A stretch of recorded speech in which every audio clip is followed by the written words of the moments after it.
ஒரு ஸ்டூடெண்ட் என்கிட்ட கேட்டது, லோட் ஸ்டிச் ஆசையா பண்ணலான்னு பார்த்தா ஒன்று சில்க் த்ரெட் கட் ஆகிருது, அப்படி இல்லைனா பேஸில் உள்ள பைப்பிங் தெரியுது, அப்படி இல்லைனா மேலே உள்ள பைப்பிங்கையும் கீழே உள்ள பைப்பிங்கையும் ப்ராப்பராக கவர் பண்ண முடியல.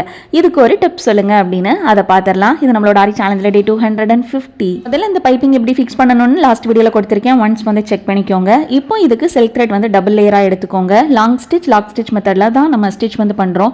முக்கியமாக இந்த லோட் பண்ணும்போது நல்லா கிராஸ் கொடுக்கணும். சில்க் த்ரெட் அடிக்கடி கட் ஆகுது அப்படின்னா லைட்டாக ஃபேப்ரிக் க்ளூ அப்ளை பண்ணிவிட்டு நல்லா ட்ரையான பிறகு ஸ்டிச் போடுங்க. ரெண்டு த்ரெட்டுமே சேர்ந்தாக்கில் இருக்கும். அடுத்து இந்த மாதிரி 2 லைன் ட்ரா பண்ணி 2 லைனுக்கு நடுவில் பைப்பிங் ஃபிக்ஸ் பண்ணிவிட்டு நீங்கள் அந்த லைனை ஃபோக்கஸ் பண்ணி ஸ்டிச் பண்ணீங்க அப்படின்னா பைப்பிங்கோட 2 சைடுமே லோடு ஈவனாக கிடைக்கும். இதெல்லாம் ரொம்ப சின்ன டிப் தான். ஆரி எம்ப்ராய்டரி நீங்கள் வீட்டில் இருந்தே கற்றுக்கணும் அப்படின்னா ஜஸ்ட் 999 ரூபாய்க்கு பேசிக்லேருந்து அட்வான்ஸ் வரைக்கும் டீட்டெயில்டாக கிளியர் எக்ஸ்பிளனேஷனோட சொல்லி கொடுத்துட்ருக்கோம். இன்ட்ரெஸ்டடாக இருக்கீங்க அப்படின்னா ஸ்க்ரீனில் பார்க்குற வாட்ஸ்அப் நம்பருக்கு மெசேஜ் பண்ணி சீக்கிரமே ஜாயின் பண்ணிக்கோங்க. டபுள் கலர் லோட் வேணும் அப்படின்னா மறக்காமல் கமெண்ட் பண்ணுங்கள்.